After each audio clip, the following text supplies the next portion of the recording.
I'm sure you'll be very, very welcoming to our musical guest tonight. He's from the local community, I do believe. His name is Dave Patmore, and we welcome him to the stage. Dave, come right up here. How are you doing? Dave, we do the elbow thing, that's it. Well done. Take a seat, Dave. We'll have a little chat. Yeah, I noticed at rehearsal, Dave, rather like me, sweats a lot. In fact, you were sweating just in rehearsal. We'll all be bathing in your sweat at the end of the song, I think, tonight. It's kind of attractive and a manly thing, though. I mean, you must be oozing pheromones. Every young lady in the audience is going to be turning on to the scent of Dave Patmore. So where are you from, Dave? Where do you come from? Well, I'm from Kansas City, Ian. You're really from the area? I grew up here on Main Street, Kansas City. Grew up on Main Street, wow. Right here, and some of my friends and family are here tonight. Wow. Hi, Mom. Hi, Mom. So you've been playing all your life? Are you a professional musician or an amateur? I am professional now since I lost my job recently. It's what I do for a day job. So what was your job when you had one?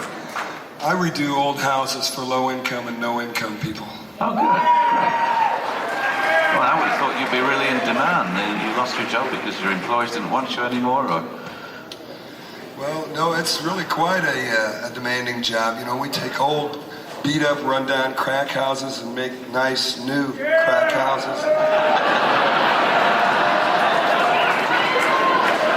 I've never, crack by crack, you're referring to crack cocaine, is that right? I'm afraid so. I've never tried crack cocaine. Is it any good? I don't think it's all it's cracked up to be.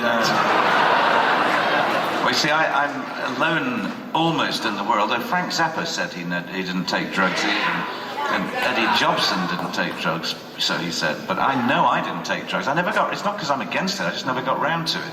You know, just something that, you know, time wasn't right, but maybe I'll give it a shot someday. I mean, crack cocaine, is that as addictive as golf and fishing? Well, have I got something to be really worried about here? I think you ought to stick with golf and fishing, maybe Really? the flute too. I don't think crack's really the thing. Oh, okay. Well, I'll take your advice, Dave, because I don't know much about that stuff. I've lived a sheltered life. I have, really. I have! No, listen, it's true, all the way through the 70s.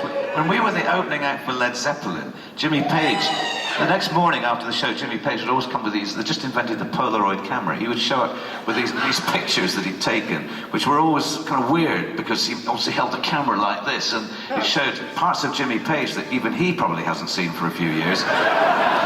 And a lot of soft fruit. He seemed to have a thing about soft fruit.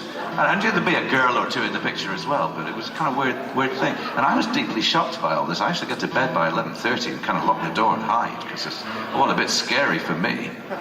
Well, I don't know what to do with soft fruit. Do you? I think they're willing to learn. I think they are. Dave, tell us about the song we're going to do. Is it typical of the stuff you play? This is a good rocker we're doing. Two Faces is written about what a man or a woman sometimes sees in the mirror when they look, and sometimes we all see that. The songs I write are a lot of out of my life and things that happen. And I was really happy to hear that you write songs that are not only audio but visual as well, because I like that. I like to write like that. Yeah. Well, we have eyes and we have ears, and I think it's a good thing to kind of take the visual references, turn them into music. Or there were some people who kind of hear sounds in their head and they paint pictures. You know, it's kind of what you can swap things around. A lot of the terms are the same: line, form, tone, color, all apply to the visual arts, the musical arts. It's the way we think. It's good stuff. Being a creative person.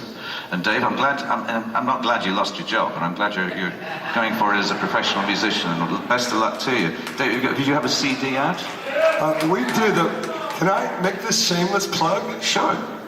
You bet. The Bobcats are producing a CD, and we play at La Casina del Puerco on Thursday nights. Come out and party with the Bobcats. And on Saturday and Sunday, I'm at the best breakfast cafe in the world, Georgie Porgy's. Come on out. Pancakes the size of a house. Well, that'll do it. Yeah, go and see Dave when he's doing some shows, and buy a CD. We're going to hear this song now called Two Faces. Just chuck that on the sofa, that's just fine. Dave, let's have a good time. And Dave's guitar has been carefully prepared for him by a waiting guitarist.